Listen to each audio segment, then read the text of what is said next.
नमस्कार. आपणा सर्वांचे खूप खूप मनापासून स्वागत आहे. ई-KYC केली तरीही आता या बहिणींचे लाभ हे बंद होणार आहेत. तर कोणत्या बहिणींचे लाभ बंद होणार आहेत आणि काय कारणे आहेत या पाठीमागे, तर अतिशय महत्त्वाचा व्हिडिओ आहे. कृपया करून सर्व लाडक्या बहिणी संपूर्ण व्हिडिओ बघितला तरच तुम्हाला कळेल. मग नंतर खूप बहिणी कमेंट करतात. तुम्ही जर पूर्ण व्हिडिओ पाहिला तर तुम्हाला कमेंट म्हणजे प्रश्न काही राहणार नाही आणि संशय आणि तुम्हाला डाऊट काही राहणार नाही. तर सर्व लाडक्या बहिणी अतिशय महत्त्वाचा व्हिडिओ आहे. ज्या बहिणींचे फेब्रुवारीपासून हप्ते राहिलेले आहेत किंवा जून, जुलै, ऑगस्ट असे सर्व हप्ते राहिलेले आहेत, अशा सर्व बहिणींसाठी आणि ज्या बहिणी पात्र आहेत अशा बहिणींसाठी सुद्धा आणि ज्या बहिणी अपात्र आहेत अशा बहिणींसाठी सुद्धा हा व्हिडिओ अत्यंत महत्त्वाचा आहे. तर सर्व लाडक्या बहिणी सर्व कंप्लीट पूर्ण व्हिडिओ बघा तरच तुम्हाला कळेल. तर लाडक्या बहिणी, तुम्ही चॅनलवर पहिल्यांदा आलात का? जर तुम्ही पहिल्यांदा आला असाल आणि अजूनपर्यंत तुम्ही चॅनल सबस्क्राईब केलं नसेल तर चॅनल सबस्क्राईब करून ठेवा आणि घंटीचे बटन दाबल्यानंतर ऑल नोटिफिकेशन तुम्ही ऑन करा, तरच तुम्हाला मी पुढचा जर काही महत्त्वाचा व्हिडिओ अपलोड केला तरच तुम्हाला तो कळेल आणि तुम्हाला नोटिफिकेशन येईल. आणि सगळ्यांनी हा व्हिडिओ लाईक करा आणि कृपया करून सगळ्या बहिणींना हा व्हिडिओ शेअर करा. तर चला तर बहिणी, आपण आता व्हिडिओ सुरू करूया.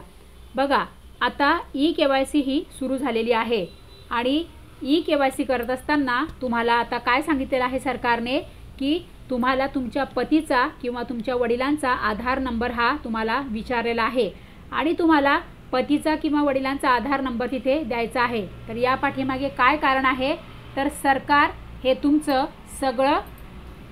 सरकार तुमची संपूर्ण माहिती आता ही ट्रॅक करणार आहे. म्हणजे सरकारला आता सर्व डेटा तुमच्याबद्दलचा हा सरकारला कळणार आहे आणि बऱ्याच बहिणींचा कळालेला आहे. त्यासाठीच सरकारने आता हा नवीन म्हणजे ई-KYCचं आता हे नवीन प्रमाणीकरण हे आणलेलं आहे. तर लाडक्या बहिणी, अशा पद्धतीने आता तुमचं सर्व डिटेल्स सरकारकडे आता हे अशा पद्धतीने पोहोचणार आहे. त्यामुळे आता आपण सगळ्यात पहिला मुद्दा बघूया. बघा, महाराष्ट्र राज्याचे रहिवासी असणे आवश्यक.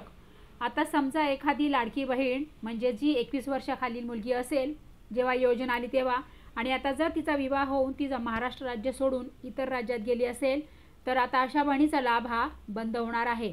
आणि जी महिला किंवा समजा तुमच्या एखाद्या कुटुंबातील मिस्टरांचा किंवा वडिलांचा किंवा सासऱ्यांचा तुमची बदली झाली असेल किंवा ट्रान्सफर झाली असेल, या कारणास्तव जर तुम्ही महाराष्ट्र सोडलं असेल तर आता तरीसुद्धा तुमचा लाभ हा बंद होणार आहे.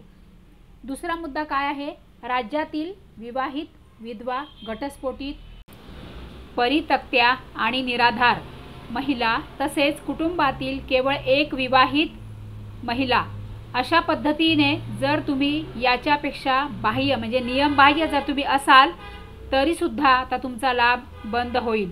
किंवा तुम्ही नियमात आणि निकषात जर बसत नसलात किंवा तुमचे जर कागदपत्रामध्ये सरकारला काही असं आढळून आलं की कागदपत्रामध्ये चुकीची माहिती दिलेली आहे, तर अशा बहिणींचा आता लाभ हा बंद होणार आहे. तिसरा मुद्दा काय आहे, किमान वयाची 21 वर्षे पूर्ण व कमाल वयाची 65 वर्ष पूर्ण होईपर्यंत. आता ज्या महिला 21 पेक्षा खाली होत्या तरीसुद्धा त्यांनी लाभ घेतलेला होता, तर अशा बहिणींचे पण आता लाभ बंद होणार आहे. आणि ज्या महिला 65 वर्ष वय त्यांचं पूर्ण झालेलं आहे, आता अशा महिलांचा सुद्धा लाभ हा बंद होणार आहे. तर चौथा मुद्दा आहे, लाभार्थ्याचे स्वतःचे आधार लिंक असलेले बँक खाते असावे. जर तुमचे स्वतःचे आधार लिंक असलेले बँक खाते असावे. जर तुमचे स्वतःचे जर नसेल आधार लिंक बँक खाते जर तुमचे नसेल, पतीचे जर असेल किंवा वडिलांचे जर असेल तरीसुद्धा चालणार आहे. लाभार्थी कुटुंबाचे वार्षिक उत्पन्न हे 2.5 लाखांपेक्षा जास्त नसावे.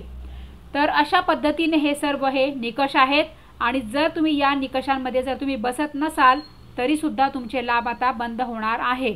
तर सर्व लाडक्या बहिणींनी या सर्व नियमांकडे आणि या निकषांकडे अतिशय काटेकोरपणे लक्ष देणे गरजेचे आहे. ज्यांच्या कुटुंबातील सदस्य आयकरदाता आहे, म्हणजे समजा तुमच्या कुटुंबातील कोणी इन्कम टॅक्स भरत असेल तरीसुद्धा आता तुमचा लाभ हा बंद करण्यात येणार आहे.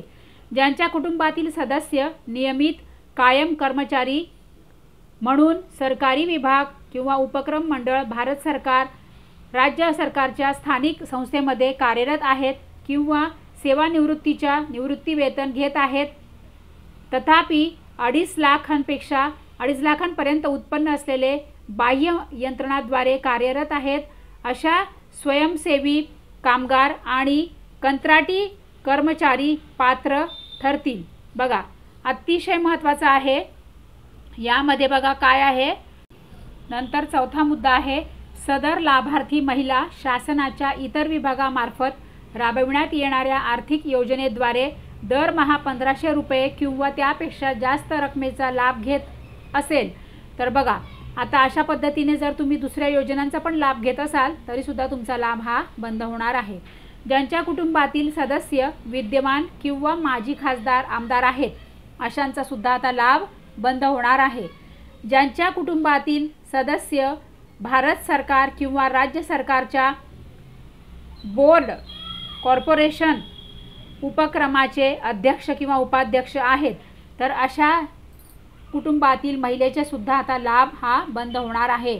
तुम्ही खूप महत्त्वाचे हे सर्व मुद्दे आहेत, त्याच्यामुळे तुम्ही लक्ष देऊन बघा आणि सर्व मुद्द्यांकडे, तुमचं एक एक शब्दाकडे तुम्ही लक्ष देऊन ऐका, म्हणजे तुम्हाला काही प्रश्न राहणार नाही.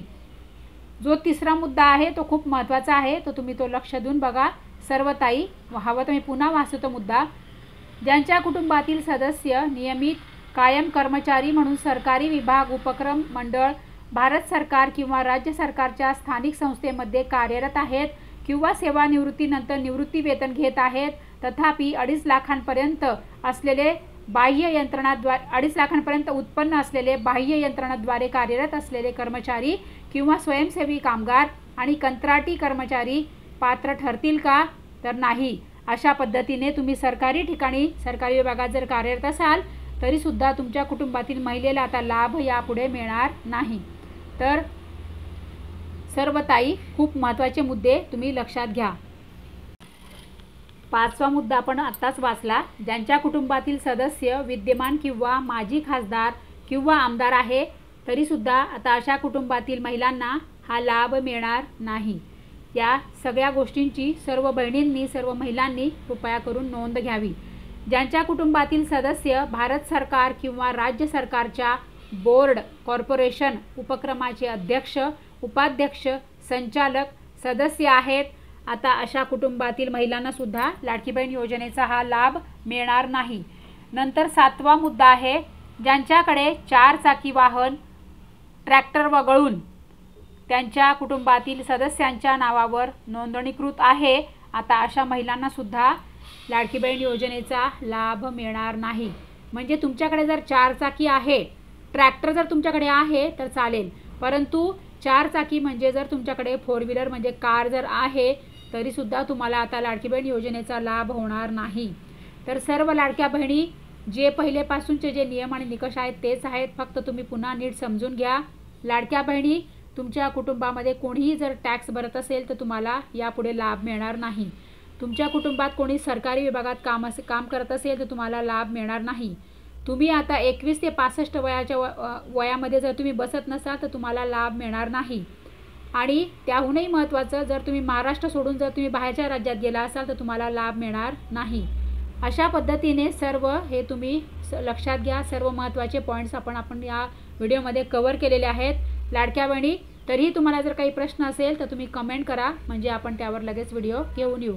तर सर्व लाडक्या बहिणी, आठवणीने चॅनलला सबस्क्राईब करा, व्हिडिओला शेअर करा आणि लाईक करा. So thank you very much.